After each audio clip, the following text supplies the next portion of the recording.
Hi, second graders. I have this video for you to watch to learn some new language things this week.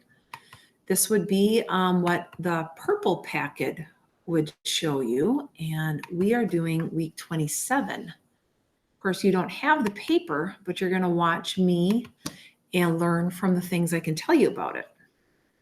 So our top activity has these two small words to choose from. And these are called articles. There's actually three articles. There's the, and an. And they come before nouns. They're little signal words. And an are ones that we have to choose which one based on the word after it. If the word after or an has a vowel sound at the beginning or a consonant sound at the beginning. So we have to, of course, know the difference between vowels and consonants. Let me fix that. I seem to have learned that if I erase, if I use my delete key, I actually delete my screen. So I'm not going to make that mistake again. Well, I might make that mistake again. There's the word vowels with a whole bunch of extra S's. Let's see if I can just fix that a little bit. Ta-da. The vowels. I'm sure you know the vowels. The letters A, E, I, O, and U. And remember, they have long and short sounds. There's also some of our sounds like ow or Those types of sounds are considered vowel sounds too. Every other letter is a consonant. Of course, Y can be both. Let's see how that pans out in these sentences. So we have a blank here, and the word after the blank starts with an O. We read that word, that's ostrich. So the sound ah is a vowel sound. So our directions remind us to choose for words that begin with a consonant sound and choose an for words that begin with a vowel sound. So since ostrich begins with a vowel sound, we're going to choose an.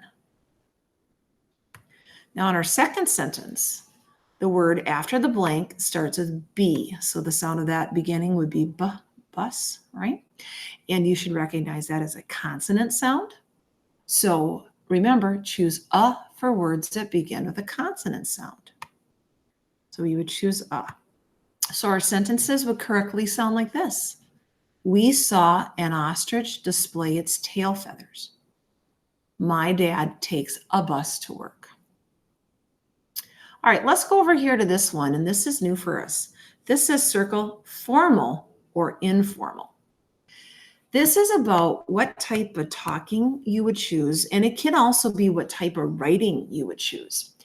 You would pick formal language for serious situations, situations where you might be talking to a grown-up, to somebody that you want to impress.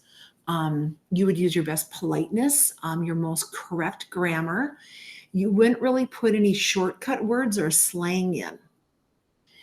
Informal is the type of things that maybe you just do with friends.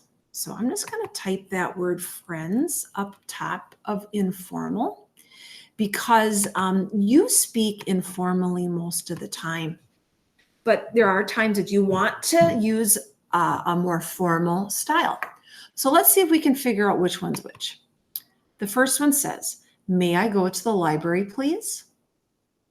Well, that's very polite. That's very correct. That sounds like the way you would speak if you were trying to impress someone. So therefore, the type of speech it is formal. Okay, let's take a look at number 2. It says, yo, girl, I got your back. Now, doesn't that sound like something you would say to another kid? Probably wouldn't talk that way, like to me, to another lady, a grown-up. Sounds a little bit just too casual. So when things are kind of casual, like what you would say to a friend, and not maybe a grown-up, it's informal. You see how even like this thing, that's not even a real word. Yo is kind of what we call slang, right? Let's do our final one. Good morning. My name is Mrs. Smith. Well, Mrs. Smith is speaking. That might be a hint too. She is using very correct, very polite, formal language. She doesn't do any shortcuts or any slang or things like that, right? All right. Now on to our pencil sentence. This one is a little different. Our eraser tells us, edit the sentence fragment. So we have to think about, what does that mean? Well, they tell us right up here. This is only part of a sentence. Rewrite it so it is a complete sentence. See what it says here? Dancing for 2 hours. That's not a complete sentence. We don't know who was dancing for 2 hours. So a fragment is what we also could call an incomplete sentence. It's only part. We don't have the part of the sentence that we call the subject, and that we would maybe put at the beginning. Now, for that reason, we are not going to need this capital here. Dancing is not really going to be the beginning word anymore, so I slash through that. So we'll just type in a beginning. Let's say Sally. And then I'll have to add a helping word here with Sally was dancing for 2 hours. I see one other thing. I do have my capital. I do have a good end mark. But isn't this a spelling problem? The word dance ends with silent E. And when we have an ing ending added to a silent E word, we get rid of that silent E. So we'll get rid of that to make that spell correctly. All right. What we're working on down here by the computer is idioms. Idioms are a type of figurative language. Figurative language is when things are not said quite the way they sound. They're kind of an expression or a saying, and you just kind of need to get used to them. So you should try to figure out the meaning of this underlined idiom. The sentence says, that was a close call. What do you mean by that? Does it have something to do with telephones? Somebody nearby to you called you? That was a close call? It doesn't mean that, does it? That means there was almost an accident, but it didn't happen, right? Something bad might have happened, but it didn't. If I just use look at how I'm using the word "and" here. Accident, almost an accident, or some sort of a problem. Would that make sense, right? Our final activity is something that we haven't done yet, and I want to label this for you. This is called shades of meaning. These words are very similar, but they're slightly different. You can think of them as slightly shade different than the other. Kind of like paint colors, you can have all colors of blue, but the shades might change a little bit, where you have a lighter blue and a medium blue and eventually a darker blue. That makes them all blue. They are considered blue, but they aren't the same. So we want to write them in order, and we were going to get the one that means most broken at the top. So we have the words break, explode, tear, and shatter. Okay.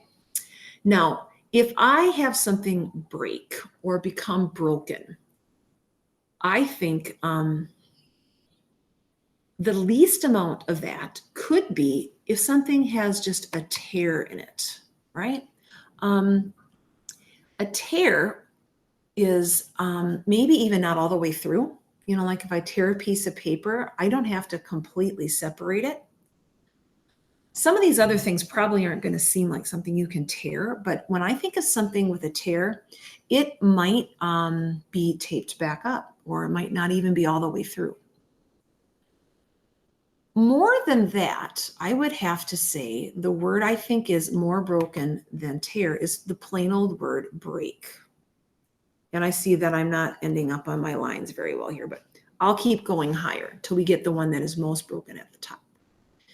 Now, my two that are left, explode and shatter. I know that if I drop a glass, I might say it shatters. I mean, the pieces spread all over the place. It's not the same as if I just take a pencil and break it. I can have that happen right in my hands. But if a glass shatters, the glass pieces go everywhere. And that is really broken. They're so tiny. It'd be really hard to put something that was shattered back together. But if something exploded, those tiny pieces would go even farther away. So in my ordering, I'm going to put shatter here. And the most broken of all would be the word explode.